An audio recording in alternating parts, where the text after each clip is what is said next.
você não reconhece a história que está na formação do povo de Israel, quais foram as influências, como é que era o mundo naquela época, quais eram os desafios que eles tinham, eu tenho que ela fica muito pobre, porque a gente não tem noção do que eram os povos na época. E por isso eu quero fazer uma proposta a vocês. Ele falou que esse mouse ficava doido. Olha que legal, gente. Olha, que coisa linda. Da gente ler o nosso conteúdo hoje a partir dessa perspectiva aí. Fazer hoje e estudar hoje a partir desse texto de Gálatas 4:4, né? Que vindo a plenitude dos tempos, Deus enviou o seu Filho, nascido de mulher, nascido sobre a lei. Por que eu quero puxar por esse texto? Porque quando eu olho para o Antigo Testamento, a pergunta é onde tudo começou. E você vai lembrar lá do relato do Gênesis, que o Éden ficava no meio de 4 rios. Lembram de quais são os 4? Sidom. Isso. Tigres, Eufrates e Jordão. Tá bom, vocês estão situados. O que era a ideia? É de que um mundo surgiu ali. Se você olhar recentes achados de história, ecologia, vão dizer que todos nós descendemos de uma só mãe, que a Bíblia chama de Eva. E que ali é que surgiu a humanidade, nesse lugar mais ou menos aí. Isso corresponde, isso aí, Tigres e Eufrates, a esses que a gente chama de Mesopotâmia, que são os povos que surgem entre esses 2 rios. O que acontece? É que Israel é uma passagem. E por causa de Israel ser uma passagem, isso sempre foi objeto de guerra. Pensa que você é um país minúsculo, onde para que se chegue a conquistar um outro país grande, tem que passar por ali. Era isso que acontecia e por isso Israel era o alvo, por assim dizer. Quando a gente olha para o mundo que cerca o texto sagrado, talvez o primeiro deles seja esse mundo egípcio aí. E você vai acompanhar comigo, eu queria que você, se trouxesse a sua Bíblia, faça isso, porque a pergunta é como é que isso se relaciona com a gente? Como é que você vai olhar para o texto bíblico e ele vai estar encharcado dessas coisas que são Código de Hammurabi, como é que a gente tem egípcio, faraó, e talvez essa seja a expressão que eu acho muito legal. Você vai encontrar dentro do Egito, por exemplo, uma série de divindades. Deus da morte, Deus da maternidade, Deus do sol, Deus dos ventos, Deus da criação, de tudo você encontra Deus. Porque há nessa ideia, uma ideia politeísta, quase tudo vira Deus. E você vai encontrar, eu queria que você abrisse a sua Bíblia, lá no livro de Êxodo, no capítulo 3. E eu queria olhar para esse texto, a gente vai abrir alguns textos hoje, tá? Vamos ler a partir do verso de número 10.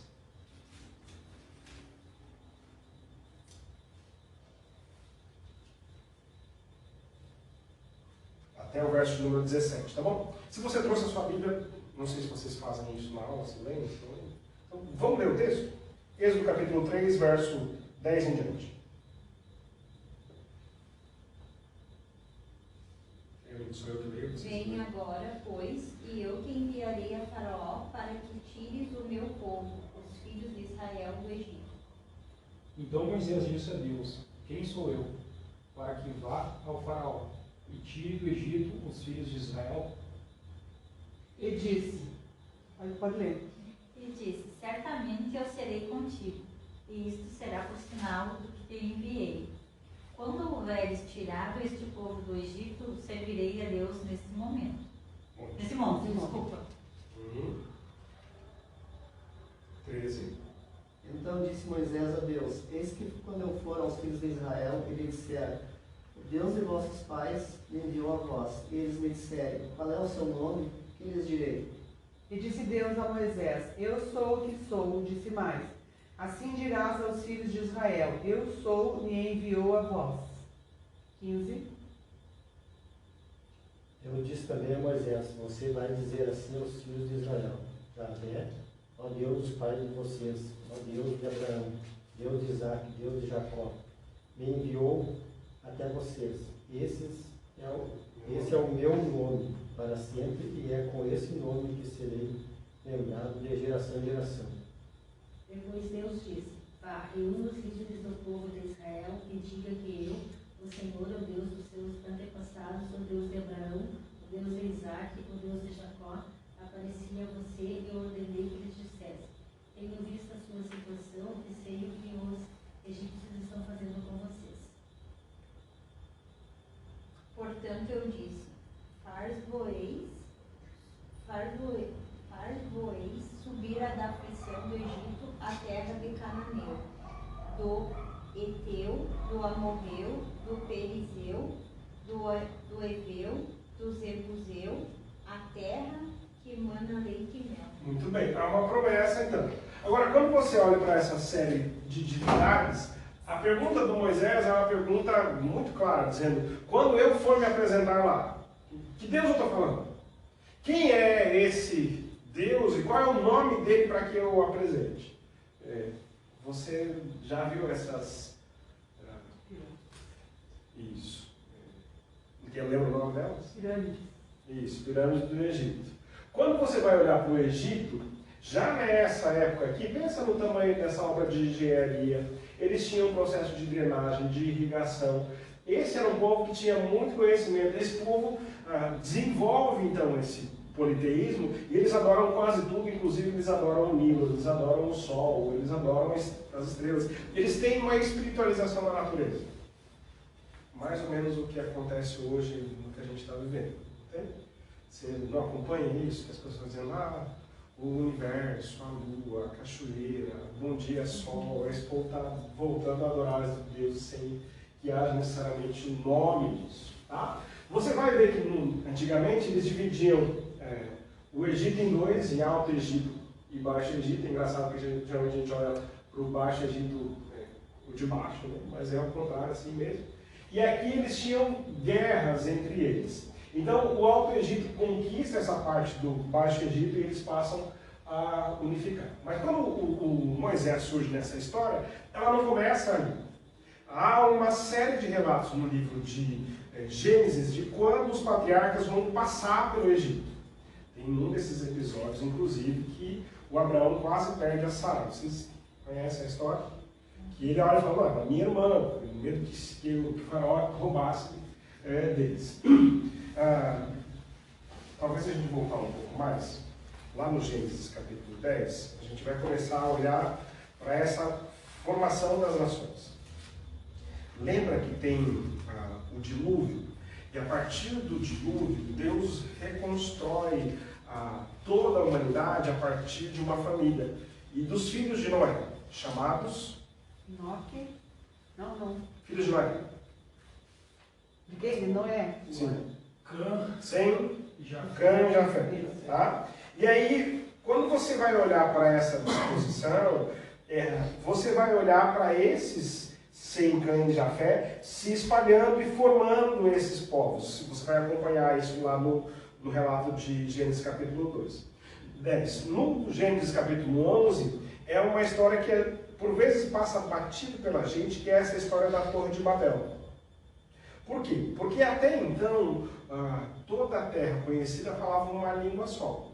E eu não coloquei aqui o sujeito que é o Nimrod, mas ele é o sujeito que encabeça tudo isso, dizendo, a gente está tão evoluído no processo de construção, de irrigação, nós somos... para que a gente precisa de Deus? Nós vamos construir algo que vai fazer o nosso nome conhecido. E aí eles fazem isso lá no Gênesis capítulo 11, e eles encontram uma planície, se fixam ali, e eles não querem mais ser espalhados. Acontece que Deus pega e faz o que a gente chama de bagunça, né? De confusão ungida, porque ele transforma a língua deles, e a partir de um certo momento eles não se entendem mais, eles não conseguem mais falar a mesma língua, e aí eles se espalham. Se você olhar os Sem, Cã e Jafé, eles vão dividir essas nações e vão virar esses povos e vão fundar as cidades. Então, o relato do Gênesis é esse relato da dispersão da língua. E aí, como esses homens, eles foram gerando os filhos e filhas, até chegar lá na história da família de Terá, lá em Ur dos Caldeus. Se você olhar para o mapa, essa aqui é a terra de Canaã, mas lá no final você vai encontrar esse tal de Ur dos Caldeus, de onde saiu Abraão. Então o Abraão sai com uma promessa de Deus, lá em Gênesis capítulo 12, dizendo: sai da tua terra, da tua parentela, vou fazer de você uma grande nação. E eles vão peregrinando por ela. Eles vão passar por toda ela, ele vai se estabelecer no lugar com o sobrinho dele, depois ele vai até o Egito, eles voltam, e o relato do Gênesis é essa sequência dos patriarcas, até Deus formar e firmar um compromisso com um desses, que faria a partir dele uma nação, a saber, os filhos de José. Então você vai olhar para os filhos de José, e a história de José é uma história muito complicada, porque o José é o enganador. Você lembra da história, se não sabe, né? O direito de primogenitura é do filho mais velho, e aí o Jacó, como filho mais novo, engana o pai dele, que é o Isaac, ganha o direito de primogenitura, e o irmão dele quer matar ele. E ele então foge para parte de lá, para essa região que tem os amorreus. E aí, lá ele casa com a filha de Labão, que é a Raquel, e casa com a filha mais velha do Labão, que é a Lia. O sogro dele engana ele, né? Ladrão que rouba ladrão tem 100 anos de perdão, acho que é mais ou menos assim a história. E aí ele é enganado pelo sogro dele, mas ele casa, e a partir de então, o símbolo de ser abençoado por Deus é que a mulher tem filhos. Então Jacó tem 4 filhos com Lia, Rúben, Simeão, Levi e Judá. Depois disso ela dá uma serva para ter filho com ele, eles têm Issacar, Zebulon, Dan, Naftali. E os últimos dessa história são os filhos do coração, por assim dizer. Porque eu tenho a impressão que, embora Rúben seja o filho mais velho do matrimônio, José, quando nasce, é o filho mais velho da mulher amada. E, portanto, ele tem sobre os irmãos um tratamento que é diferente. Quando esse povo vê isso, e José é um sonhador que diz: olha, tinha 12 luas e a estrela, eles se curvavam, e aí ele começa a contar os sonhos, eles dão um jeito de sumir com o José. E eles pegam e vendem José para um grupo de mercadores que vai para o Egito. E eles vão lá, matam o animal, banham o sangue do animal na capa e entregam para o Jacó dizendo: olha, o seu filho morreu. Ele nós não encontramos ele, só encontramos a túnica. Lá dentro do José, do Egito, o José então passa por uma série de questões, porque ele vai trabalhar na casa do Potifar e ele é acusado de adultério que não tinha feito. Ele vai para a cadeia, e dentro da cadeia ele conhece o padeiro e o copeiro do rei. E eles contam os sonhos, ele interpreta os sonhos, e na vida desse cara está tudo errado.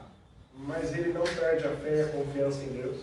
E aí, quando o faraó tem um sonho e diz o que vai acontecer, o copeiro do rei lembra o que aconteceu, chama o José interpreta o sonho, e a partir de então ele se torna o governador do Egito. Se vocês estão acompanhando a história. Depois disso, então, diz a Bíblia que surge um outro faraó que não conhecia o Senhor, e a pergunta é: como é que acontece isso? Então, nesse período aqui, talvez uns 400 anos que eles estão lá, e eles vão ser escravos nessa terra. E aí é que surge Moisés. Existem poucos relatos no Egito de que esteve lá um povo israelita. Mas eu diria que isso é bastante compreensível. Porque geralmente a história é contada por aquele que vence, não por aquele que é vencido. Diferente de algumas situações onde isso passa a ser, eu diria, parte da cultura, folclore, o que acontece aqui no Rio Grande do Sul com Guerra dos Farrapos. Okay? Você tem isso no hino do Estado, dizendo: sirvam nossas façanhas de modelo a toda a terra. Mas que façanhas são essas? É uma guerra perdida. Que modelo de guerra é esse? Agora, dizer que a guerra não existiu porque nós perdemos, isso não acontece. Todo mundo sabe o que aconteceu. Todo mundo sabe quem foi vencedor. Mas isso mantém-se na cultura do gaúcho, pelo menos o tanto que eu conheço, de que essa guerra é uma parte nossa e, portanto, nós continuamos fazendo façanhas de modelo a toda a terra. Estou errado ou estou certo? Muito bem, vamos lá. Então, os israelitas são presos aqui nessa terra de Gósen, e aí, nesse tempo, pode-se ter a ideia de que o Ramsés II é o faraó, eles passam então a ser escravos. E Moisés é um nome que não é hebreu. Moisés é um nome que é egípcio. Então há evidências de que eles estiveram lá. Se você conhece a história do Moisés, a mãe do Moisés, que não podia ter filhos, coloca ele nos bercinhos de junho e coloca ele no rio. Por quê? Estavam matando, né? Sim. Mas por que ela joga ele no rio? Para ele morrer afogado? Não, para ele ser salvo, porque ela sabia que a rainha se banhava, passava. Sim, por mas ele. só porque ela ia encontrar? Não. Porque esse menino que vem do rio é um presente de quem? É um presente do Nilo. É um presente de Deus. Então, quando você olha para toda a saída do povo de Israel do Egito, essa não é outra guerra, senão uma guerra entre deuses. Você lembra das 10 pragas do Egito? Se você pode abrir a sua Bíblia, a gente vai só acompanhar a sequência. Eu não quero acompanhar todas elas, tá? Mas a partir do capítulo 7 do Êxodo, você tem a sequência da primeira praga, que é sangue. E aí o que ele faz? Ele vai lá e fere as águas do Nilo e elas se transformam em sangue. Por que Deus está fazendo isso? Se o Nilo era sagrado. A pergunta é que Deus é maior. Eu quero olhar sobre essa perspectiva todo o nosso estudo hoje. Porque a pergunta, à medida que vou lendo o texto, é que Deus é maior. E isso vai acontecer primeiro aqui, porque tem a praga do rio que se torna em sangue, as rãs, depois disso você tem piolhos, moscas, morte dos rebanhos. Você acha que essa adoração na Índia, por exemplo, que adoram a vaca, não é? Isso aqui é muito antigo, de feridas. Ora, quem comanda o céu? Então tem chuva de granizo, tem praga de gafanhotos. E a última dessas pragas é o quê? Por quê? É o quê? Não vejo. Última praga? Ah, sim, da Primogênitos. Por quê? É por causa do filho do... Porque os filhos eram consagrados à divindade. Os primeiros eram consagrados à divindade. Então essa guerra aqui é uma guerra entre deuses, porque os filhos dos primogênitos dos judeus não morreram. Lembra da promessa do cordeiro? Nós passamos pela Páscoa há poucos dias. Pega lá o sangue do cordeiro, coloca nos umbrais da porta. Quando passar o anjo da morte, ele vai pular essa casa. Isso aqui é um pessar, é a passagem. A partir de então, esse povo então sai da terra do Egito, e Deus os tira com uma mão poderosa e os leva para essa terra da promessa que mana leite e mel. Aqui, nesse lugar do Egito, são 96% de terra árida. E eles estão indo para um lugar que de fato tem fontes, e essa é uma promessa de Deus que aconteceria para eles. Eu acho que eu passei aqui.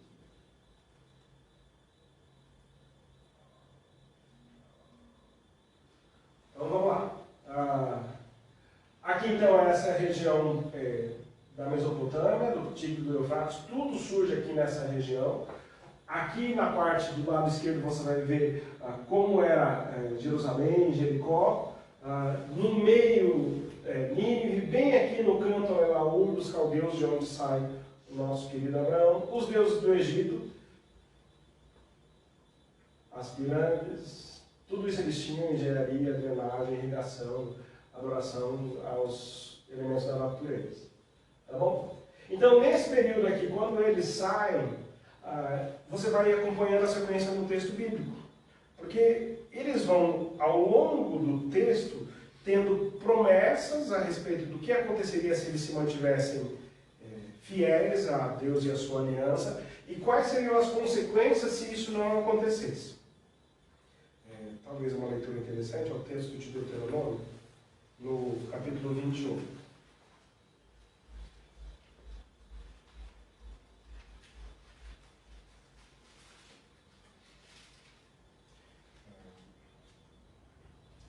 Eu vou ler o texto, tá bom?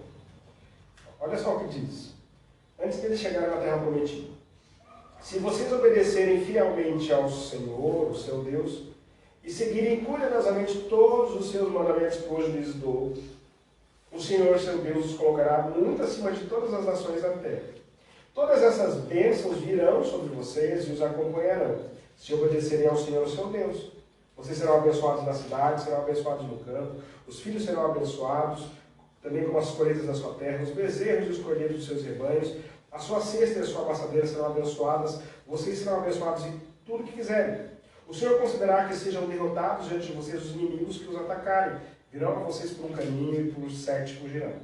O Senhor enviará bênçãos aos seus celeiros em tudo que as suas mãos fizerem. O Senhor, seu Deus, os abençoará na terra que Deus lhe dá. O Senhor fará de vocês o seu povo santo, conforme prometeu. E aí segue uma série de bênçãos. Prosperidade, fruto do ventre.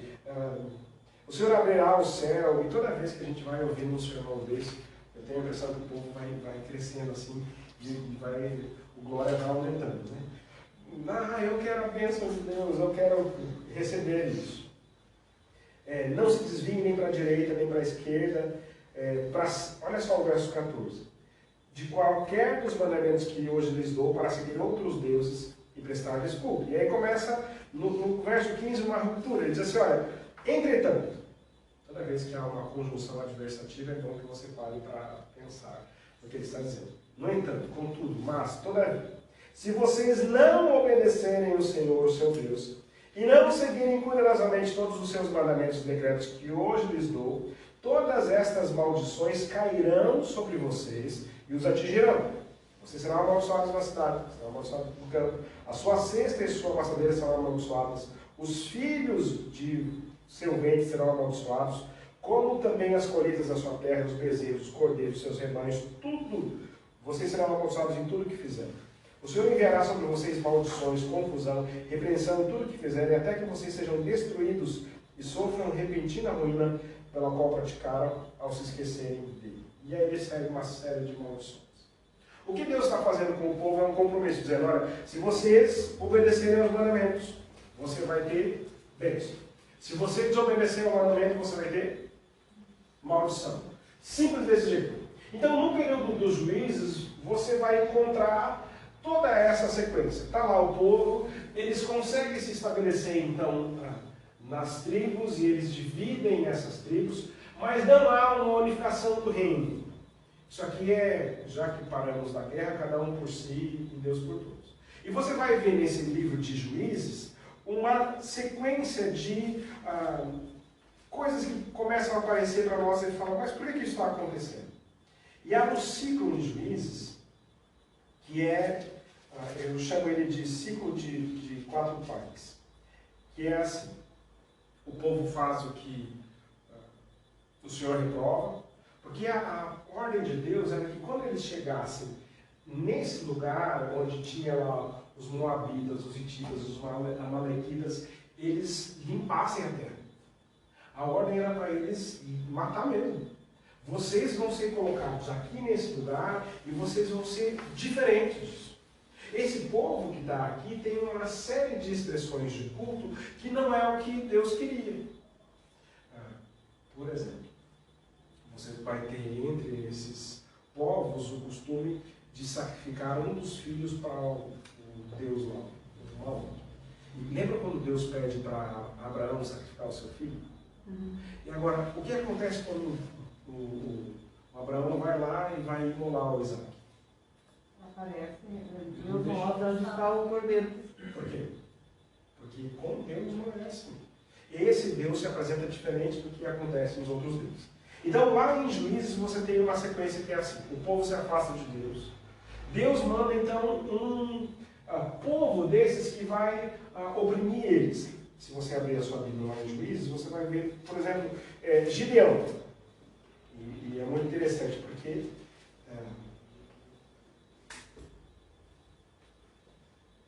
vamos texto bem rapidinho. Tá? Juízes capítulo 6. Juízes 6. Olha só a sequência. De novo, os israelitas fizeram o que o Senhor reprova. E durante 7 anos ele os entregou nas mãos dos midianitas. Os midianitas dominaram Israel, por isso os israelitas fizeram para si esconderijos nas montanhas, nas cavernas e nas fortalezas. Sempre que os israelitas faziam suas plantações, os midianitas, os amalequitas e outros povos da região a leste eles invadiam. E acampavam na terra e destruíam as plantações ao longo de todo o caminho até Gaza, e não deixavam nada vivo em Israel, nem ovelhas, nem gado, nem jumentos. Eles subiam trazendo seus animais e suas tendas, vinham como enxames de gafanhotos. Era impossível contar os homens de seus cabelos. Invadiam a terra para devastá-la. Por causa de Midian, Israel empobreceu tanto que os israelitas clamaram ao Senhor. Bom, como é que acontecia então? O povo se afastava de Deus, seguia como era o culto desses povos aqui, os caldeus, os midianitas. Eles adoravam a Deus no domingo e na segunda-feira eles iam para o terreiro de Macumba. Mais ou menos assim. Você olha e fala, como é que isso é possível? Olha, tinha uma senhora aqui lá na igreja, muito querida, e ela fazia isso. No domingo ela vinha me ver. E ela me abraçava e dizia assim, nossa, como é gostoso ouvir o sermão, né? A exposição. E aí na quarta-feira ela ia no culto da Vitória na Quadrangular, na sexta-feira ela ia na tarde lá no descarrego da Universal, e aí ela dizia assim, olha, em cada um desses lugares eu sinto que traz uma paz no meu coração. E eu olhava e dizia assim, tu foi lá rezar o terço da misericórdia, você não está vendo que isso aqui é uma luta, que há uma diferença entre aquilo que cremos? Mas na cabeça dela esse sincretismo era muito bem. Mais ou menos isso acontecia aí. Os povos então chamavam e diziam, Deus, olha o que acontece conosco. Deus então levantava um libertador, melhor do que juiz. Então você vai lembrar de Gideão, de Sansão, de Baraque, de Débora, que esse povo então julgava Israel e aí venciam lá os opressores. O povo então voltava para Deus, vivia um tempo de paz, e aí eles começavam tudo de novo. Eles seguiam outros deuses, Deus mandava os juízes, e aí isso acontecia desse jeito. Então, esse aí era o mundo antigo, tá? Lá em cima você tinha esse império Eteu, mais à direita a Síria, bem abaixo ali a Babilônia, aqui bem no final do deserto arábico Midian, e aí no meio desse caminho aí, para chegar no Egito, para conquistar os outros povos, tinha o bendito de Israel que Deus colocou ali.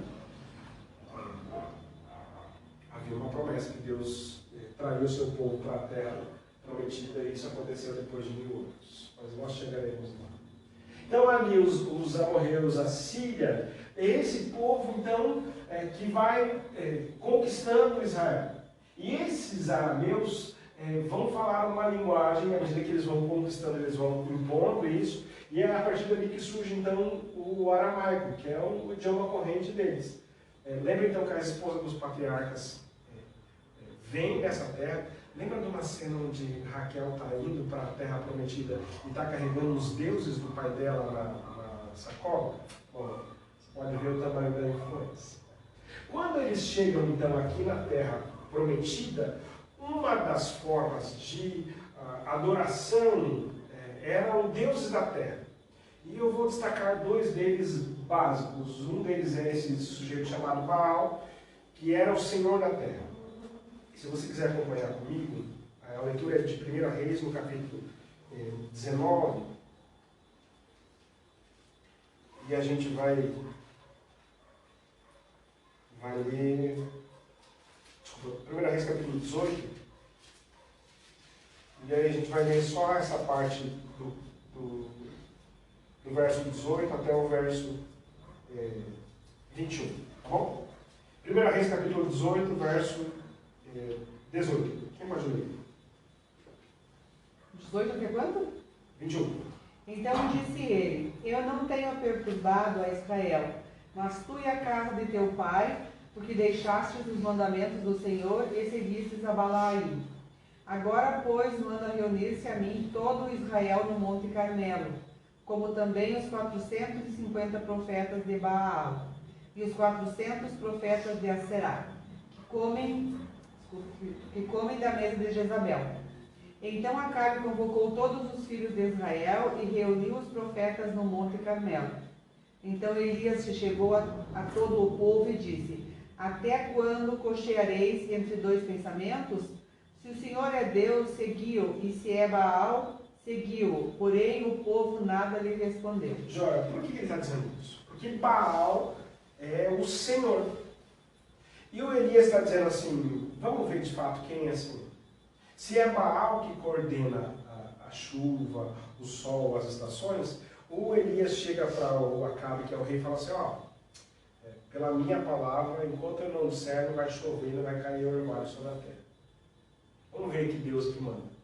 E aí vai o primeiro ano, seca. Sério. Não sei quanto tempo você já viveu de seca no Rio Grande do Sul, mas eu nem imagino que tenha dado mais do que um ano. Segundo ano, seca. O que você imagina que acontece num período desse? De 2 anos de seca. Quais são as coisas que começam a faltar? Vamos lá, Ju. Comida. Básico. A água vai, os animais, começa o pasto, desespero. 3 anos de seca. Zero. O Acabe quer encontrar o Elias e quer matar o Elias. O Elias disse, olha, se eu não disser que vai chover, não vai chover.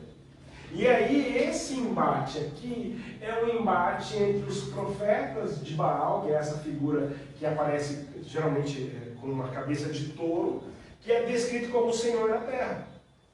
Eu não sei qual é a sua idade, mas existia um desenho antigo que era o desenho do manda-chuva e da sua turma. Vocês lembram desse desenho? Eu não sei a sua idade, se vocês sabem disso. E aí a pergunta é, quem era o verdadeiro manda-chuva? Essa para mim é a leitura do texto. Porque o Elias vai lá e chama os profetas e diz assim, olha, não é o Deus que manda a chuva, é o Deus que manda fogo. Então a gente vai pegar, vai colocar o altar, e aí vocês orem para o Baal. E esse Baal então tem que responder. E eles começam, e eles clamam ao Deus deles. Eles começam de manhã até meio-dia. E eles gritam, eles dizem, ó, Baal responde, e nada acontece. E lá por volta do meio-dia, o Elias olha e fala assim, ó, chama-se tautologia, né? Grita mais alto. Quem sabe ele está dormindo? Quem sabe ele está fazendo outra coisa? Faz aí alguma coisa para ele acordar. E eles fazem isso até as 3 da tarde e nada acontece. E aí vai lá o Elias, pega as 12 tribos, 12 pedras e diz, olha, isso aqui são as 12 tribos de Israel representando isso. Coloca lá no altar, pega lá o sacrifício e ele diz assim, agora que vocês colocaram a lenha, enchem de água. E eles vão lá e enchem de água. Eles enchem de novo. Eles vão lá e enchem de novo. E eles enchem agora pela 3ª vez. E eles fazem isso pela 3ª vez. Eu não sei se você já tentou colocar fogo em lenha molhada. Um negocinho complicado, né? Aqui, eu sei que aqui nesse país chamado República Rio Grandense, você não sobrevive se não tiver um fogão a lenha em casa. Né? Deixa eu perguntar, quem tem? Jóia, por quê? Você acha que é bonito ter um fogão a lenha? É claro que não, quando tem frio, lenha. E como são boas as coisas ao redor do fogão a lenha, né? Pinhão, canjica, sei lá o que você faz ao redor do fogão a lenha. Mas o objetivo não é decorativo, o objetivo é aquecer a sua casa. Quando eu olho para essa cena do Baal e dos profetas e do Elias, a pergunta é quem vai mandar fogo do céu? E aí a oração do Elias é uma oração fantástica. 1 Reis capítulo 18 e o verso 37. Quem pode ler para nós? 1 Reis 18, 37. Respondeu-me, Senhor, respondeu-me, para que este povo conheça que tu és o Senhor Deus, e que tu fizesses voltar o seu coração. Então caiu fogo do Senhor, e consumiu o holocausto, e a lenha, e as pedras, e o pó, e ainda lambeu a água que estava no rego. Pode continuar. O que vendo todo o povo caíram sobre os seus rostos, e disse, só o Senhor é Deus, só o Senhor é Deus. Jóia, quem é Deus aí nessa história? Quem que é o Senhor das coisas? Então, a oração do Elias é para que esse povo saiba que só o Senhor é Deus e que faz o coração deles voltar para ti. Então, esse não é um Deus que recebe o sacrifício das crianças. Eles colocavam, não sei se você já viu isso em algum filme, eles faziam esses bezerros de metal e colocavam gente lá dentro e metiam fogo embaixo. Vocês já viram isso em algum lugar? Isso é um sacrifício. A outra representação da divindade nesse contexto é essa tal de Astarote, ou Aserá, ou ela ainda é chamada por vários nomes. É uma representação feminina da divindade. Talvez o nome mais comum dela seja essa da Semíramis. O que era isso? Era uma espécie de culto sexual. É isso. Então, imagina comigo. O sujeito que é o judeu, vestido de terno para ir para a celebração do culto do domingo de manhã. Não sei quando vocês fazem culto, domingo de manhã, domingo de noite. Quando que é o seu culto cedo? De manhã, né? De manhã. Beleza. E aí vai lá o sujeito vestido de crente. E aí passa ao lado dele a moça do culto, seminua, dizendo, e aí, vamos adorar onde hoje? É mais ou menos isso aqui. E aí havia esse sincretismo do culto. Se você abrir a sua Bíblia, eu vou ler um dos profetas, lá em Oséias,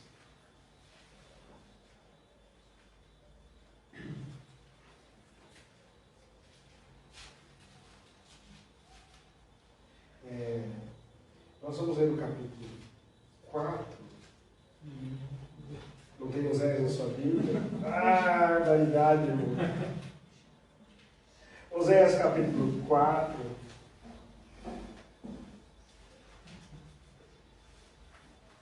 Vamos ler a partir do verso 10, tá? Oséias capítulo 4, verso 10. Se você nunca prestou atenção nesses detalhes do texto sagrado, a gente começa a observar isso a partir de estudar a história e a geografia. Achou Oséias aí, irmão? Capítulo 4, verso 10. Vai lá. Comerão, mas não se fartarão. Entregar-se-ão à luxúria, mas não se multiplicarão, porque deixaram de olhar para o Senhor. A sensualidade, o vinho e o mosto tiram o entendimento. O meu povo consulta a sua madeira e a sua vara lhe responde, porque o espírito de luxúria os engana, e ele, prostituindo-se, aparta-se do seu Deus. Pode ir. Sacrificam sobre os cumes dos montes. Olha a descrição do que é o culto. E queimam incenso sobre os outeiros, debaixo do carvalho, do álamo e do almeiro, porque é boa a sua sombra. Portanto, vossas filhas se prostituem, e as vossas noras adulteram. Eu não castigarei vossas filhas, que se prostituem, nem vossas noras, quando adulteram, porque os homens mesmos, como as prostitutas, se desviam, e com as meretrizes sacrificam. O povo que não tem entendimento será transtornado. Jóia, tá bom aí. Por quê? Porque não dá para cultuar dois senhores. Não dá para cultuar a Deus no domingo e a Baal na segunda-feira. Não dá para cultuar e no culto da fertilidade dizer assim, não, mas isso aqui é a minha expressão de adoração a Deus. Não, e era isso que eles estavam fazendo. O julgamento de Oséias o conhecimento de Deus desapareceu da terra. Essa Astarote, então, ela é costumeiramente refletida como essa deusa da fertilidade. Você vai ver ela, às vezes, com vários seios, é uma ideia de representação do que ela pode fazer. Esse texto aqui eu queria ler com você bem rapidinho, que é o texto de Jeremias, capítulo 44, verso 17. Talvez... Vamos ler o verso 15 até o verso 18, tá? Jeremias 4? É 44. Vamos ler o 15 até o 19, tá bom? De olhar para mais uma dessas expressões de culto que aconteciam, de sincretismo religioso, tá bom? Quem achou aí Jeremias 44, 15? Então responderam a Jeremias todos os homens que sabiam que suas mulheres queimavam incenso a deuses estranhos, e todas as mulheres que estavam presentes em grande multidão, como também todo o povo que habitava na terra do Egito. em Patros, dizendo: quanto à palavra que nos anunciastes em nome do Senhor, não obedeceremos a ti, mas certamente cumpriremos toda a palavra que saiu da nossa boca, queimando incenso à rainha dos céus e oferecendo-lhe libações. A libação é uma oferta de bebida derramada, tá? Como nós e nossos pais, nossos reis e nossos príncipes, temos feito nas cidades de Judá e nas ruas de Jerusalém, e então tínhamos fartura de pão e andávamos alegres e não víamos mal algum. A quem que eles estão dizendo assim, olha, a gente não vai obedecer a voz de Deus, a gente vai continuar queimando incenso aí para a rainha dos céus, porque o que acontecia quando eles queimavam incenso à rainha dos céus? Fartura de comida, prósperos, nada sofridos. 18 aí, 19. Mas desde que cessamos de queimar incenso à rainha dos céus e de lhe oferecer libações, tivemos falta de tudo, e fomos consumidos pela espada e pela fome. E quando nós queimávamos incenso à rainha dos céus e lhe oferecíamos libações, acaso lhe fizemos bolos para adorar e oferecemos-lhes libações sem nossos maridos? Você acha que os maridos não sabiam que as mulheres estavam fazendo adoração para Astarote? É claro que eles sabiam. E eles diziam isso aqui não faz diferença. Tá? Você vai encontrar nessa expressão da rainha do céu algumas ilustrações assim, dessa coroa na cabeça, do jeito dela carregar a criança, e você vai ver isso sendo refletido nessa imagem que normalmente tem de Maria, que é chamada de rainha do céu. Quem foi católico aqui? Vocês faziam orações para a rainha do céu, então é essa a ideia. E você fala, como é que essa cultura influencia a gente até hoje? Como é que eles têm essa imagem? E a partir de um determinado tempo, já que Maria é mãe de Deus, então Maria também é divina, Maria é imaculada, a Imaculada Conceição, e aí a gente começa a adorar a Maria. Não só isso que os católicos fazem. Talvez uma outra expressão da Semíramis, que é essa figura dos anjos, da coroa na cabeça, é uma que a gente tem e a gente nem se dá conta dela. Ela é a Semíramis. Ela é um presente de quem para a América? Vocês sabem como é essa Semíramis. Então, quando eu olho para o texto sagrado e olho para a história, é a história do povo de Deus desviando-se, indo em direção a outros deuses e vindo o juízo de Deus para eles sobre isso. E você vai encontrar isso em todo o Antigo Testamento, porque os profetas vão, ao longo do tempo, denunciar isso. Dizer, olha, você não pode servir a dois senhores. Porque se você servir a dois senhores, aquela promessa de Deuteronômio capítulo 28, que deveria ser bênção, vai virar o quê? Maldição. E aí Deus vai atacar você e vai acabar com você através desses povos. Então o que Deus faz? Deus usa esses povos, os hititas, os amorreus, os babilônicos, para julgar o seu povo. Lá para Tarsis. Por que Jonas faz isso? Me ajude. Jonas queria só desobedecer a Deus? Eu li isso não faz muito tempo. Eu sei que Tarsis era uma cidade mais próspera, alguma coisa assim, tinha o porto, aquelas coisas. Isso, eu vou fugir, vou pro fim do mundo, é isso que ele fez mesmo. O Tarsis era uma cidade portuária e a ideia do Jonas é Deus é um Deus restrito ao lugar onde eu estou. Portanto, se eu saio daqui, o Wi-Fi do céu cai. E Deus não consegue me achar, entendeu? Então, para onde eu fujo de Deus? Então o Jonas vai para Tarsis, o Jonas vai para dentro do porão do navio, e enquanto está lá tempestade, o Jonas está dormindo, porque ele fala, isso aqui não é comigo. Quando eles tiram as sortes e caem sobre Jonas, eles jogam o Jonas no mar, e o Jonas vai para o fundo do poço, que é o peixe. E lá do fundo do poço, Jonas olha e diz, Deus, tem misericórdia, eu vou lá pregar. Agora, por que o Jonas não quer pregar em mim? Porque são esses os caras aqui que queimam os outros dentro do tonelzinho de gado. O Jonas olha e fala assim, Deus vai destruir? Glória a Deus. O Senhor vai mandar fogo nesse lugar, vai destruir os ímpios. Graças a Deus. Se o Senhor tem um juízo preparado, não sou eu que vou, na minha pequenez, impedir o Senhor de fazer isso. Aliás, o Senhor não está vendo tudo que eles fizeram com a gente. Não está vendo como eles oprimem a gente. Olha o que eles fazem com os nossos filhos. Que o Senhor retribua eles em dobro, triplo. Glória a Deus, igreja, amém. Não é a mensagem que você ouve muitas vezes por aí sendo pregada?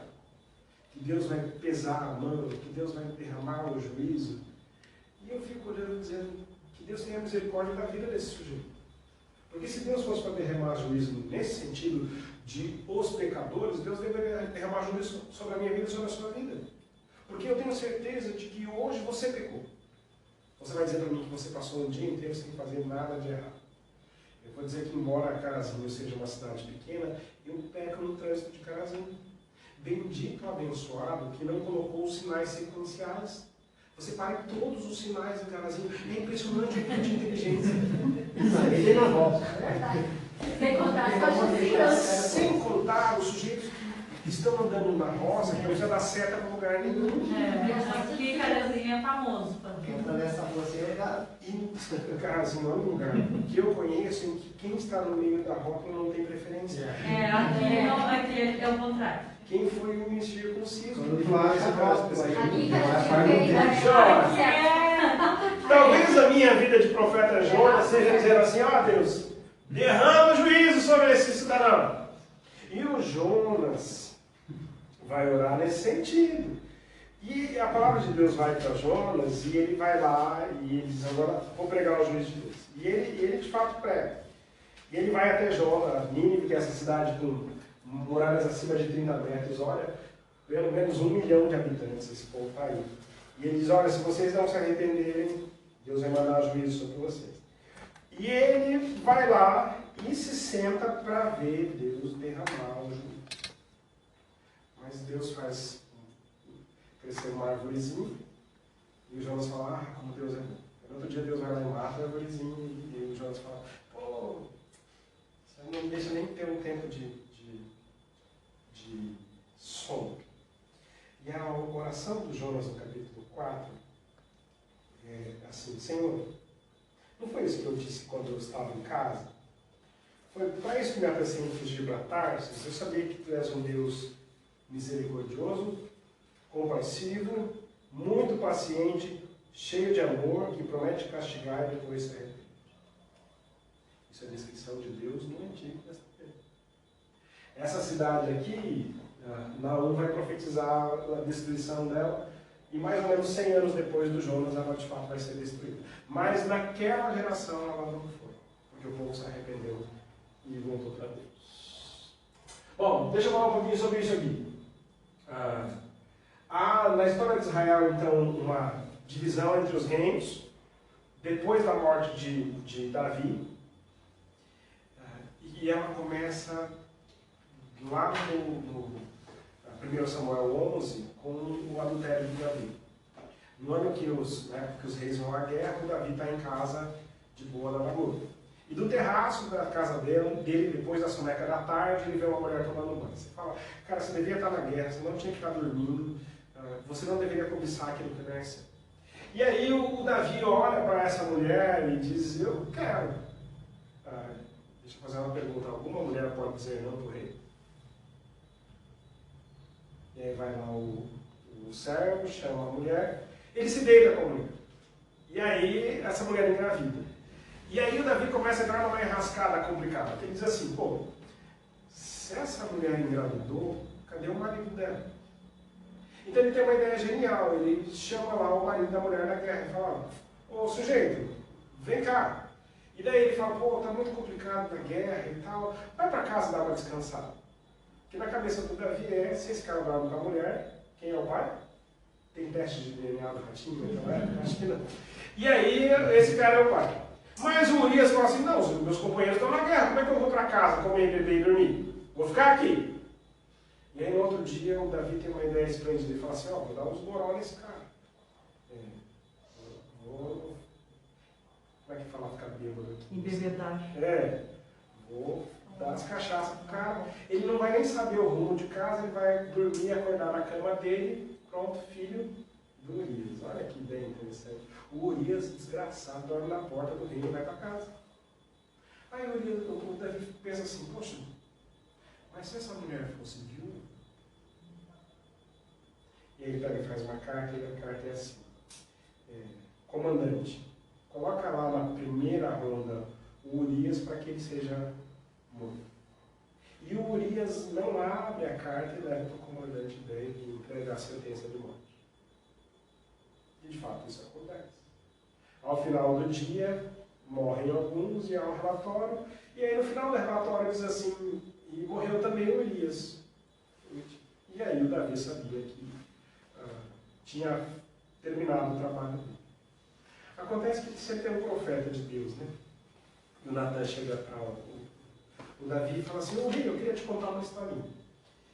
E aí o Davi é bom de história, ele gosta dessa coisa, e fala, então pode contar. Olha, tinha um senhor que tinha muitas ovelhas, muito gado, muito rico. E um vizinho dele tinha uma ovelha só. E sabe quando é criança que dá nome para os bichinhos, assim? Você teve galinha que você já deu nome quando era criança? Essas coisas, né? Da ovelha. E ele tinha essa ovelha que dava o nome para ele. E aí quando teve então uma visita na casa desse senhor muito rico, ao invés de pegar uma ovelha que ele tinha, ele foi lá no vizinho dele, pegou a única ovelha que o vizinho dele tinha e matou para servir para o convidado dele. E o Davi levantou e falou, esse cara tem que morrer. E o profeta olha e fala, esse cara é você. Esse cara é o cara que faz errado. E aí o julgamento do Urias é assim, aquilo que, por causa da misericórdia de Deus com você, não vai dividir o reino na sua época, mas na época do seu filho vai. E aquilo que você fez escondido, os teus filhos farão em público.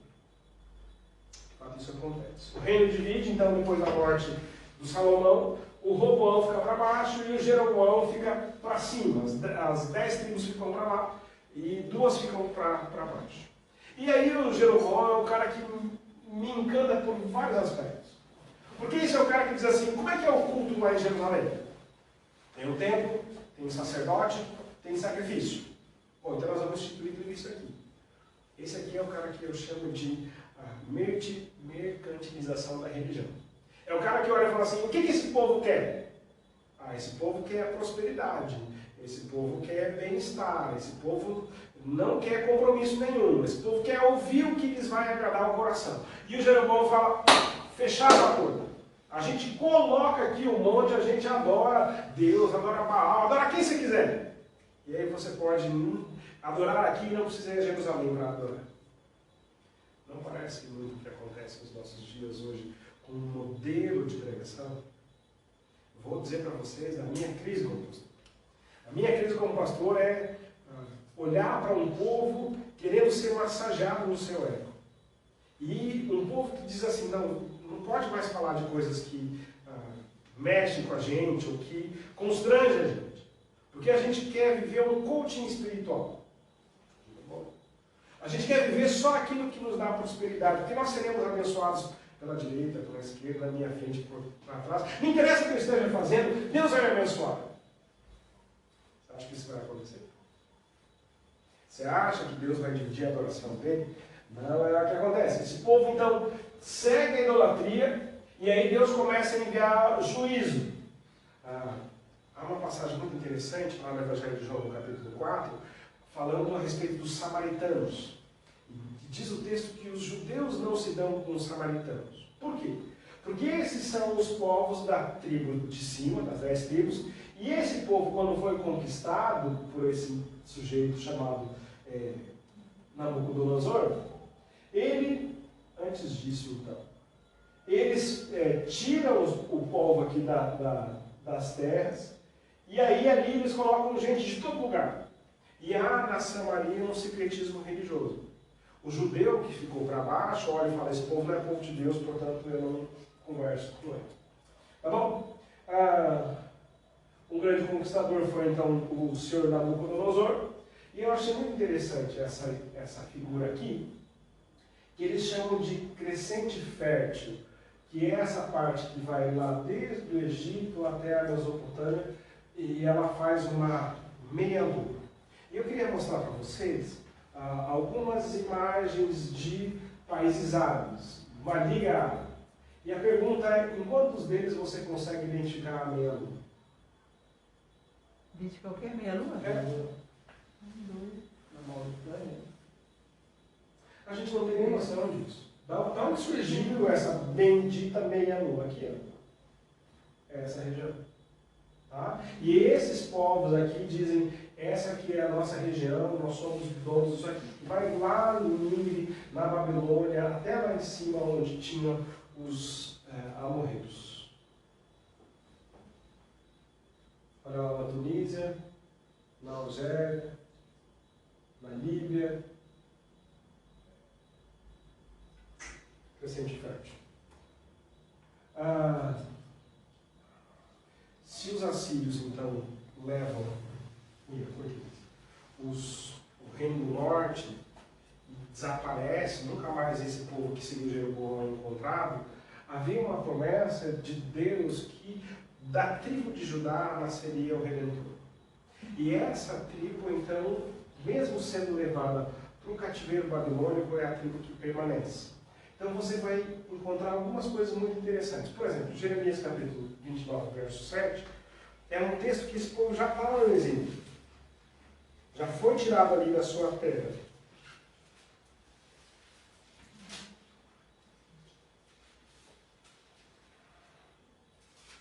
E eles vão então com Nabucodonosor para Babilônia. Jeremias capítulo 29, verso 7 diz assim: busquem a prosperidade da cidade para a qual eu os deportei, e orem em favor dela, porque a prosperidade de vocês depende da prosperidade dela.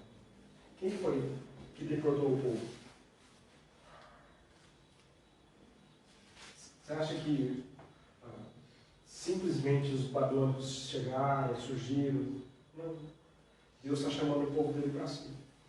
E por vezes a forma de fazer isso é através do juízo. Então você vai encontrar no primeiro cativeiro, e você vai encontrar isso muito no livro dos reis, essa batalha entre o reino do norte com os assírios. E aí você vai ver um povo todo que não segue a Deus, mas segue os Baalins, e Jeroboão primeiro a fazer isso. E a partir disso, do relato, você vai ter muito assim, olha, o rei de Israel, que é essa parte do norte, fez o que o Senhor reprova. Então Deus enviou o juízo. E aí daqui a pouco você vê um rei de Judá. Por quê? Porque havia já a separação deles. No livro de Daniel, você vai encontrar resquícios desse cativeiro que tira o povo, não todo do lugar. O que fazia a Babilônia? Eles pegavam os mais inteligentes, os mais doutos, os mais capazes, e tiravam a liderança. E deixavam o povo lá, o povo que se vire. E eles levavam para que esse povo, então, fizesse parte dessa grande nação. Você lembra de Daniel, Sadraque, Mesaque e Abednego, e de uma comida que é servida para os jovens. E o Daniel olha e fala assim: não vai se contaminar com a comida do rei. E eles comem, então, frutas, legumes e tomam água, e ao final do período eles eram mais fortes do que os outros.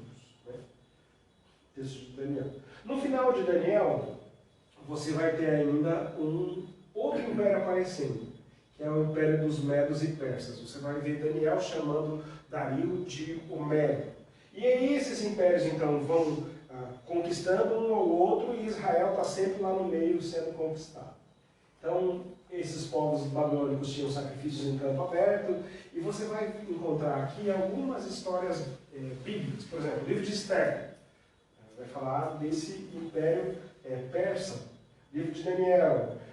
Ciro, quando autoriza o povo a voltar do cativeiro babilônico e dá presentes para eles. Então você vai encontrar Esdras e Neemias relatando como foi a volta do cativeiro 70 anos depois. Como é que foi a reconstrução dos muros? Como é que foi a reconstrução do templo? Você vai encontrar isso em Esdras e Neemias. e isso aqui é o Império Persa. Tá? Então você vê que primeiro o Império Assírio conquistou uma parte, depois o Babilônico conquistou outra parte, e aí quando eles são tomados pelo Império Persa, o Império Persa começa cada vez a ficar maior. Talvez uma tabela para ajudar a gente a entender cronologicamente.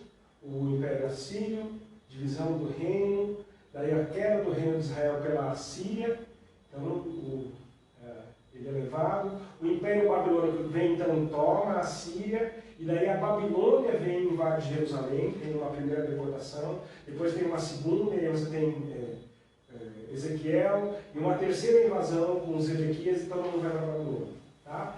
E aqui uma cronologia dos profetas.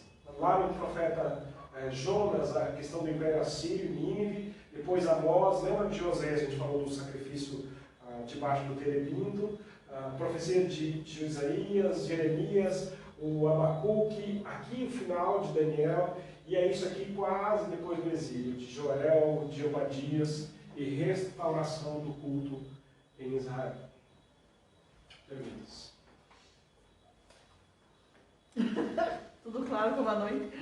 Eu tenho uma pergunta, uma coisa que quando a gente estudou os rios e montes e coisas da outra etapa, aí o pastor disse que era para a gente ler lá Gênesis de 1 a 15 e anotar lá os rios e coisas. No começo, tu comentou sobre os rios que saíam do Éden. Lá em Gênesis, eu acho que no meu caderno estava tudo anotado, eu esqueci em casa. Eu não sei se é capítulo 2, fala que o Éden, os rios tinham que ir para o lado leste e falava em Assíria. A Assíria, tá, e quando se fala nessa Assíria e coisa, seria esse mesmo lugar que a gente vê lá no início de Gênesis? Que tem o Éden ao lado leste, a Assíria, que tinha o rio, agora vamos saber dizer os nomes certos. Tá, tudo isso é dentro da Mesopotâmia, seria o país. Mesopotâmia é a região entre o Tigre e o Eufrates. Tá, mas assim, vamos trazer para o nosso dia de agora, por exemplo, o Brasil, seria a Mesopotâmia, digamos assim, seria um Brasil, um país. Deixa eu só olhar se eu coloquei isso aqui. Não. Aqui. Não, esse foi do Alexandre. Eu acho que eu separei essa imagem. Eu estou fazendo spoiler do meu sermão. Aqui você vai ter Turquia, Síria, todos esses países vão estar nessa região que é a região aqui do Tigre do Eufrates. Porque você vai ter aqui a Constantinopla é dividida entre Europa e Ásia. Então você vai ter essa porta de entrada para esses lugares. Você vai ter disso também quando Paulo vai viajar. Nas viagens de Paulo você vai ver ele fazendo toda essa rota. Porque ele passa para... Lembra do passa Macedônia e ajuda-nos? O que ele está dizendo? A posição geográfica. Então você vai ter hoje, por exemplo, o Iraque, onde era a Babilônia. Bagdá tem templos ainda. Desse tempo aí. Então você vai ver resquício dessas civilizações em ruínas. Não tem mais, porque as cidades vão sendo destruídas e reconstruídas. Mas algumas ruínas ainda tem. Eu gostaria muito de fazer uma viagem pela Turquia. Constantinopla é fantástico. De Damasco, de ir na Síria. Eu queria. A parte que me interessa, eu diria nem tanto Israel. Eu queria fazer uma viagem, por exemplo, por aquelas cartas do Apocalipse, lembra? De Esmirna, Pérgamo, Colossos, essas igrejas que são da Grécia. Eu queria participar disso hoje. Intervalo. Vocês têm perguntas? Muitos. Como é primeiro? Depois disso em Juízes. Lá no período dos profetas, você vai ter muito essa questão do mundo assírio e do Império Babilônico. Então eles vão cada vez trocando esses impérios, os lugares. Deixa eu só achar aqui aquela imagem legal do...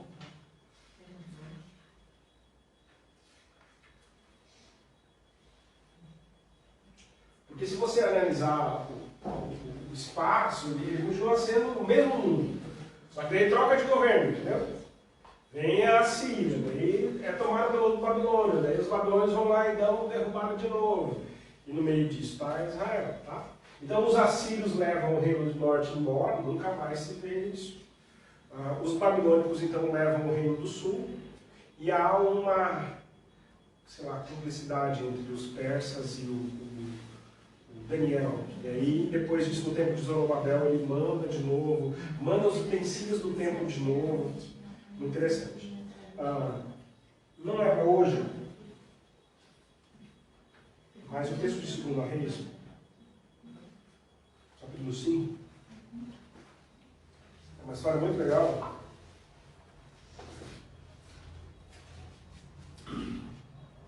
A respeito de Naamã, comandante do rei da Síria.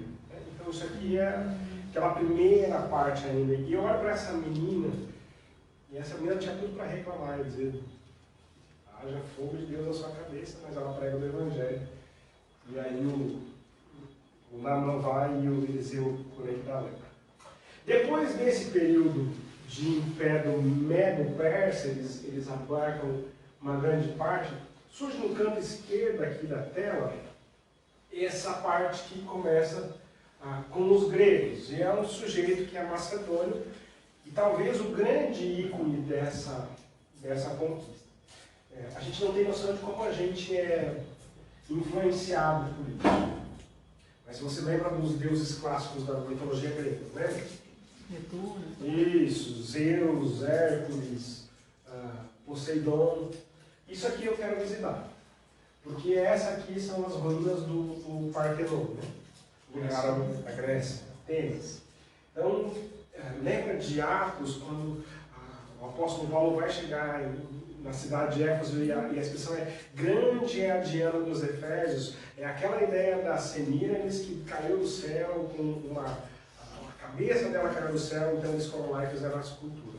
Na igreja de Éfeso existia uma grande luta por causa de culto da Diana, que é uma deusa da fertilidade, e dos irmãos chamados para serem santos e fiéis. Você vai encontrar isso não só lá no Antigo Testamento, isso vai acontecendo no Novo também. Isso é muito interessante, porque há uma tradução no tempo helênico da Bíblia hebraica para o grego. Porque à medida que os gregos vão conquistando, e esse aqui é o grande cara, eles vão instaurando aquilo que eles chamam de helenismo. O que é a ideia? A ideia é que a cultura deles precisava ser difundida. Então nós temos noções de democracia, de filosofia, de arte, por causa dos gregos. A ideia de povos bárbaros é uma ideia antiga, mas a ideia de como se constrói um país democraticamente, o que é filosofia. A gente estuda Platão e o mundo das ideias até hoje.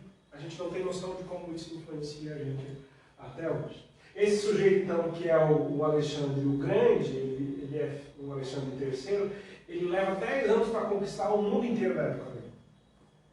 E aí, à medida que ele vai conquistando, eles vão provendo disso. Ele morre e ninguém sabe o jeito que ele morre. As pessoas dizem, ele pode ter sido envenenado, ele pode ter tido uma febre tifoide, mas ele foi envenenado e 12 dias depois ele morreu. Não tem como provar isso. Mas o Alexandre o Grande, então, faz um grande império que é isso aqui. Olha só. Aqui, você perguntou antes, aqui vai ter Iraque, aqui assim vai dar a faixa de Gaza, aqui é o Egito com Alexandria, tá? Damasco, na Síria, aqui você vai ter os povos que a gente conhece hoje, e ele conseguiu chegar quase até aqui na Índia, tá? Todo esse vermelho foi o que Alexandre conquistou?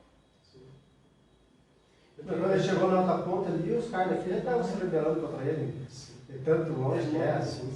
É demais. Mas vai administrar isso, deixando as pessoas, cara.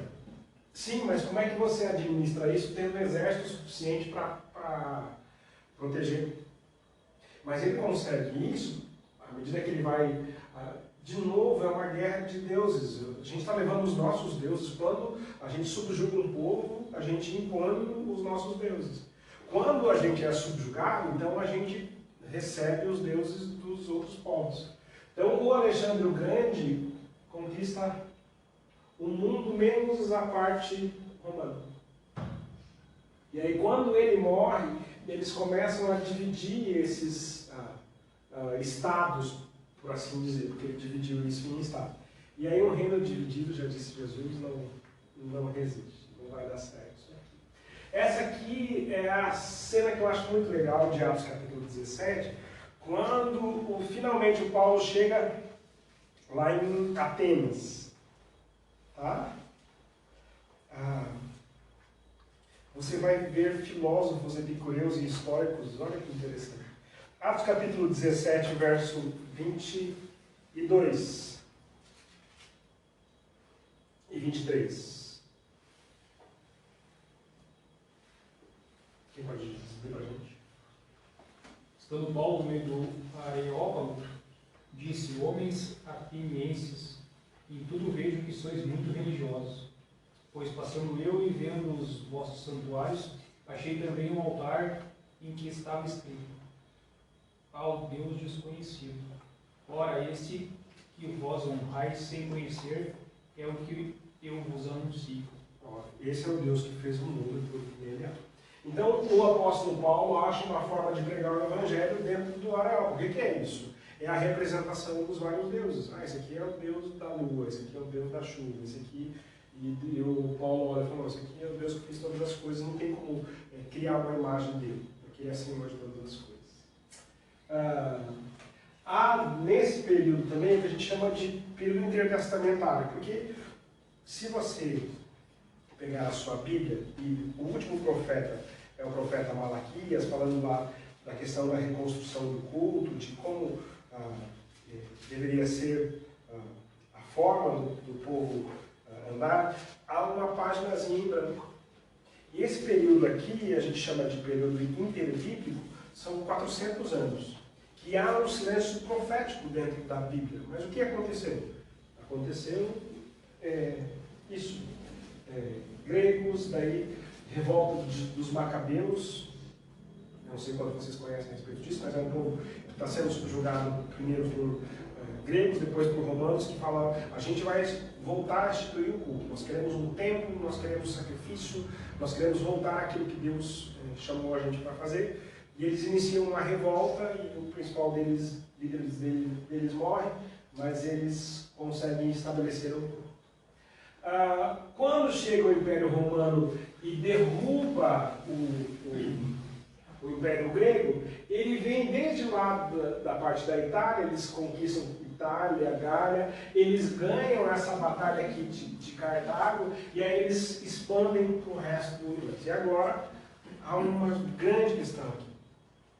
Porque embora Roma seja o conquistador, à medida que eles vão entrando no mundo helênico, as ideias do mundo helênico vão influenciando a vida deles. E a partir de então, o conquistador passa a ser conquistado. Roma, que é esse período do tempo de Jesus, vai ter muita influência daquilo que a Grécia deixou pelo seu caminho, porque eles foram andando em direção a isso. Isso aqui é um mapa de Jerusalém nos tempos de Jesus, dividida em 3 grandes partes, né? Judéia, Samaria e Galiléia. E você vai lembrar, vamos tentar recordar aqui, daqui para cima então ficou o Reino do Norte, lembra daquela divisão? Daqui para baixo o Reino do Sul. Essa parte aqui é a parte que os samaritanos moram e os judeus que moram aqui não passam para cá. Então, para eles irem até a Galiléia, eles fazem uma volta grande. Deixa eu tentar imaginar isso para você. Por que eles não passam? O pastor tem que falar para nós como se não tivesse nada. Mas eu estou falando. Ih, meu Deus do céu! Por que eles não passam ali? Porque esse samaritano é um judeu que casou com outros povos. Lembra lá do Jeroboão? Então ele é um judeu de segunda classe. Ele é um cara que não pode adorar a Deus. Não é puro. Ele não é puro. Assim. E aí Jesus conta algumas histórias. Jesus conta a história de um bom samaritano, lembra? Que estava lá descendo um homem de Jerusalém para Jericó, esse homem foi assaltado.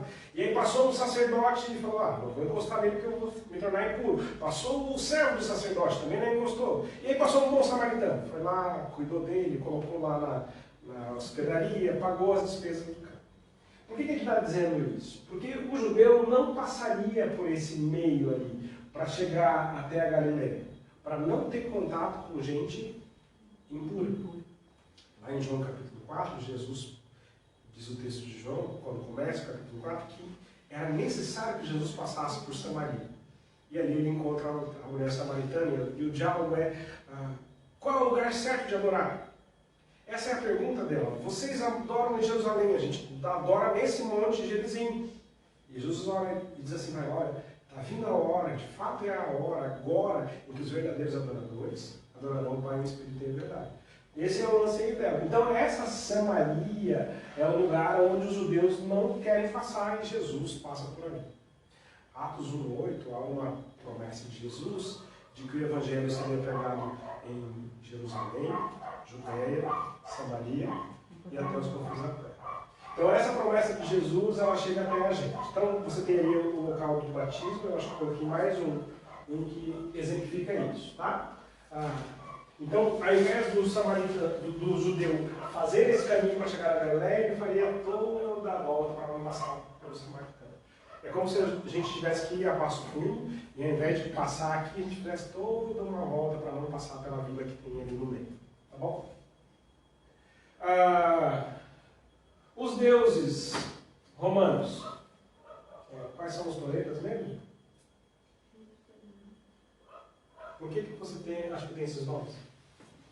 São homenagem aos deuses. A gente não tem a noção de como a gente é influenciado por isso. Olha ali a Minerva da sabedoria. Há uma troca entre os deuses gregos e os deuses romanos só de nome. Olha aqui o que você encontra. É o Mercúrio. Olha lá a Diana. Bom, o que eu estou dizendo? Chegamos até. O primeiro texto que a gente viu foi o texto de Gálatas dizendo assim: na plenitude dos tempos, Deus enviou seu Filho, nascido de mulher. O que acontece quando chega o Filho de Deus? Havia uma língua em todo o mundo, que era o grego. Culpa de quem?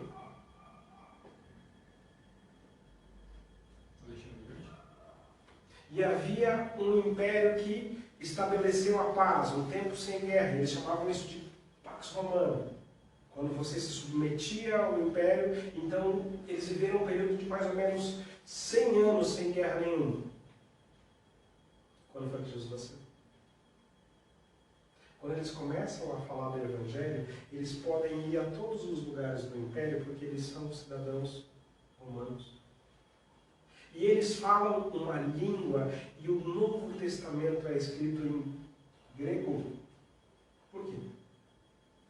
Para que todas as pessoas tivessem acesso. Quando eu olho para o Império Egípcio, que depois é tomado pelo Sírio, que depois é tomado pelo Assírio, depois é tomado pelo Babilônio, depois é tomado pelo Persa, que depois é tomado pelo Grego, que depois é tomado pelo Romano, você fala, por que esses caras conquistaram o mundo inteiro? Lá em Daniel, a gente não vai abrir o texto hoje, mas há uma descrição da pedra que derruba os reinos. E os reinos vão ficando cada vez maiores. Até a hora que há uma promessa de chegar a um que o reinado não teria fim. Seu nome? Apocalipse capítulo 11.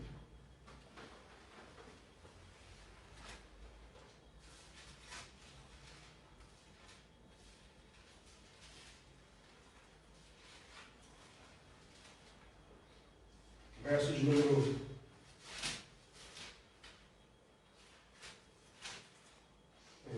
15.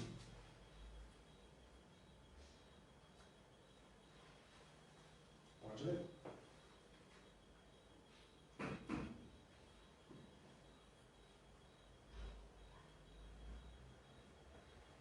E o sétimo anjo tocou a sua trombeta e ouviu no céu grandes vozes que diziam: os reinos do mundo vieram a ser de nosso Senhor e de seu Cristo, e e ele reinará para todo sempre.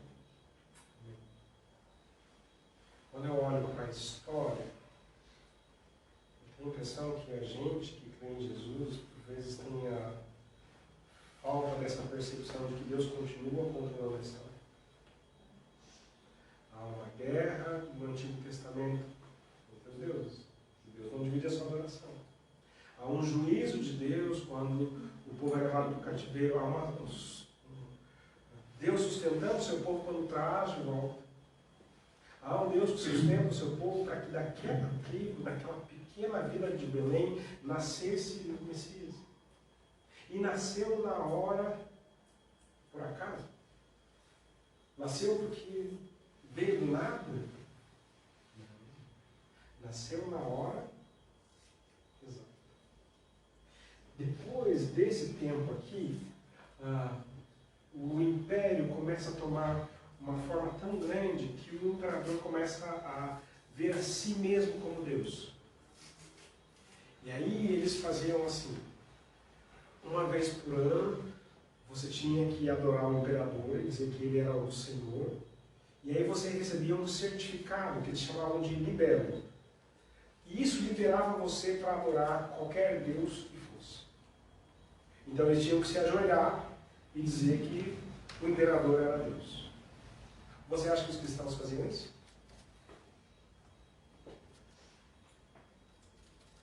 A gente ajoelha e recebe o libelo, e daí amanhã a gente continua adorando a Deus, mas hoje a gente adora o imperador? Não. Qual era a consequência disso? Olha.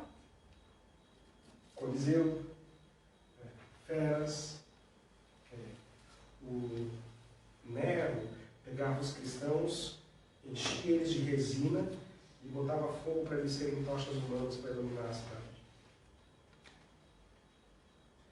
Quando eu olho para nós e a nossa experiência do que é servir a Deus, eu olho e falo: que geração fraca. Quando alguém fala assim em sofrer por amor ao Evangelho,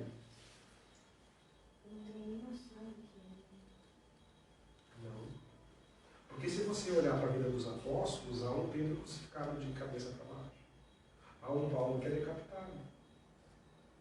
Há um João que é isolado na ilha de Patmos. Nenhum deles morre de velhice. Todos eles sofrem a consequência de não se ajoelhar diante do imperador e negar Cristo. Todos eles dizem: só há um Senhor, e o seu nome é Jesus. É só diante dele que nós nos ajoelhamos.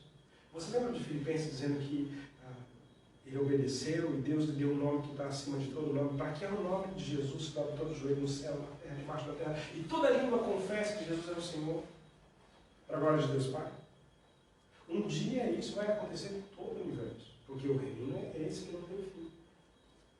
Quando Paulo está escrevendo para os romanos e diz assim: se você com a tua boca confessar que Jesus é o Senhor e crer no seu coração, você vai ser salvo.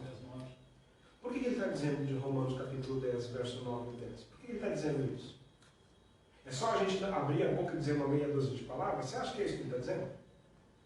Ele está dizendo: olha, você está sabendo onde mora o imperador, que é Roma? Você está dizendo que não é ele o Senhor. Você está dizendo que só há um Senhor. Você está pronto para morrer por isso? Então conversa com a sua boca e crê no seu coração. Porque a partir do momento que você diz: eu creio em Jesus e Ele é o Senhor, eu estou pronto para ouvir a voz do Mestre dizendo: aquele que quiser vir após mim, negue-se a si mesmo, pegue a sua cruz. Não parece diferente do Evangelho que a gente tem ouvido? O que fez mais naquela época o povo acreditar que aquele Jesus era enviado de Deus? Foram Primeiros milagres. Milagres. Isso. Se não fosse os milagres, talvez não teria acontecido isso. Mas os milagres tinham um propósito específico de certificar de que ele era o Messias. Porque o imperador distribuía pão para a comunidade. Não era a questão do pão, mas o Messias... Jesus conseguiu multiplicá-los do nada. ressuscita os mortos, cura os doentes. A cada milagre de Jesus é com um propósito. Não é um milagre para que seja rotina, porque senão não seria milagre. Você consegue entender? Então, quando Jesus faz os milagres, e você vai ver ao longo do relato de Mateus ele fazendo isso, no relato de João ele fazendo isso, para que de fato o Messias fosse identificado. Para que de fato ficasse claro de que ele era o Salvador, que ele é o mundo. Eu acho que está dando uma hora e meia. Essa aí é a imagem que eu queria terminar. Porque quando os cristãos começam a ser perseguidos pelo Império Romano, eles precisavam de alguma forma identificar a fé que eles tinham. E a forma de fazer isso era através de uma palavrinha grega chamada peixe, que é um acróstico, ictos, a palavrinha. E essa palavrinha eles traduziam como Jesus Cristo, Filho de Deus, Salvador. Então, o peixe é símbolo da comunidade cristã há muito tempo. Porque essa era a forma deles compartilharem a fé e dizer, opa, esse sujeito carrega o Filho de Deus junto com ele. Esse sujeito não abriu mão da fé. Essa palavrinha peixe, para quem não conhecia, não fazia diferença nenhuma. Mas para aqueles que criam, fazia toda a diferença. Repete como é que é o som da palavra? Ictus. Ictus. Jesus Cristo, Jesus Christus Ruius Theo. Jesus Cristo, Filho de Deus. É isso. Então, quando você vê um peixinho por aí, às vezes as pessoas não têm nem noção que tem um peixinho no carro grudado. Né? Porque essa é a mensagem de cremos em Jesus Salvador. Eu trouxe aqui um atlas bíblico, se você quiser olhar. Não sei se você tem acesso a isso, mas às vezes para ter curiosidade com relação ao tempo que era o reinado de Salomão, depois de como era a divisão das tribos. Essa é aquela... É uma Bíblia? Não, é aquela... Não é uma Bíblia. De estudo? Ele vai falar sobre as religiões, ele vai falar sobre como eram os povos, né? Como era o Império Persa, por exemplo. Ele vai te dar um mapa disso. E fora esses impérios aí, o resto do mundo, o que acontecia? Que a China, por exemplo, tem mais de 5.000 anos de história e você falava lá, Não, nesse período. quando foi que entramos lá? Você quer uma ideia? Quer saber como é interessante esse processo? Porque a forma da grafia chinesa são são os escritos. E a ideia de perdão é um cordeiro sobre mim. De onde vem um cordeiro sobre mim? Como é que isso chega na China? Não sei. Deixa eu tentar dar uma resposta Isaac. de como o Evangelho vai ser pregado. Don Richardson escreve um livro chamado Fator Melquisedeque. E a ideia do Fator Melquisedeque é assim: Deus deixou em todas as culturas uma porta de pregação para o Evangelho. Em todas as culturas, mesmo aquelas que não tiveram contato com ninguém, é uma ideia de um Deus superior, a ideia de um sacrifício que precisa ser pago e a ideia de um Salvador. Em todas elas. Tribos que nunca tinham ouvido falar do Evangelho, quando ouviram o Evangelho, entenderam que aquele era Deus, que aquele era Jesus, seu Filho, e aquele era o sacrifício que tinha que ser pago. Então, como o Evangelho chega lá na Ásia, o Paulo prega para a Ásia menor, mas não sei até onde da China chega. Eu sei que do mundo conhecido de então, que é isso aqui, todo o Evangelho é pregado. Porque se você pensar... Isso é tudo a Europa, na verdade. Aqui tem a Europa e aqui tem esses países árabes.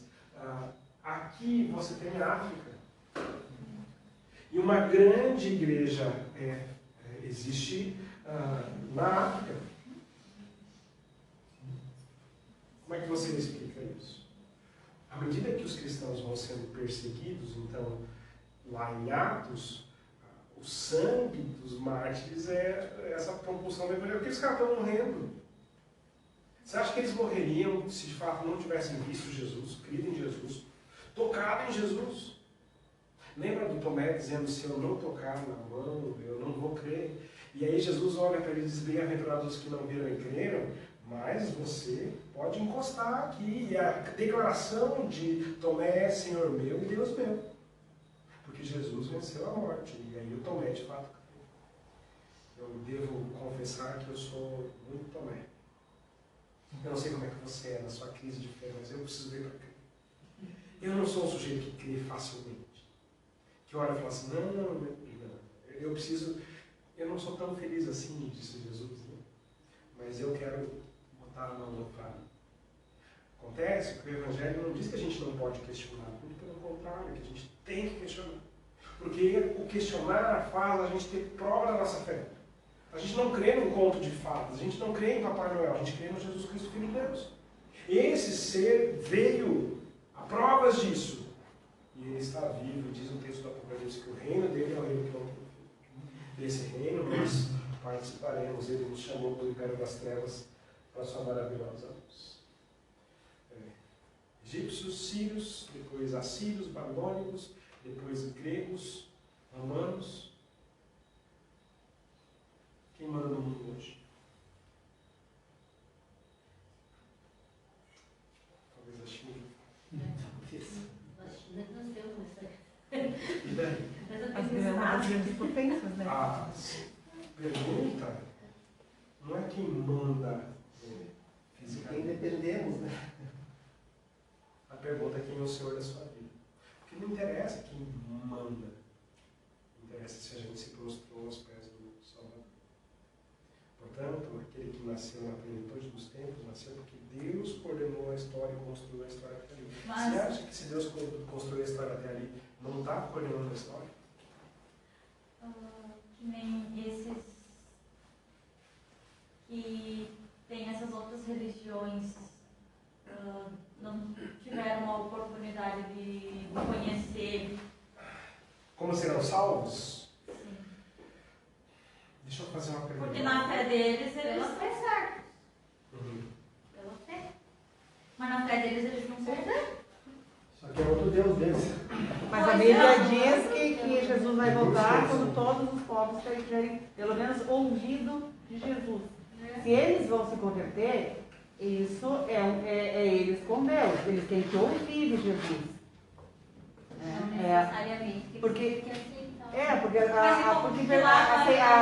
Mas aceitar Jesus como Salvador é uma opção pessoal. Né? E, quer dizer, eu posso te falar de Jesus, mas você que tem que escolher ter Ele como teu Salvador.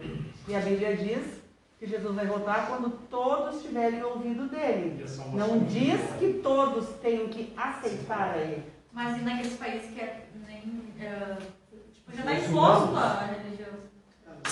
Mas eles devem, a internet invade lugares que nós não temos nem noção.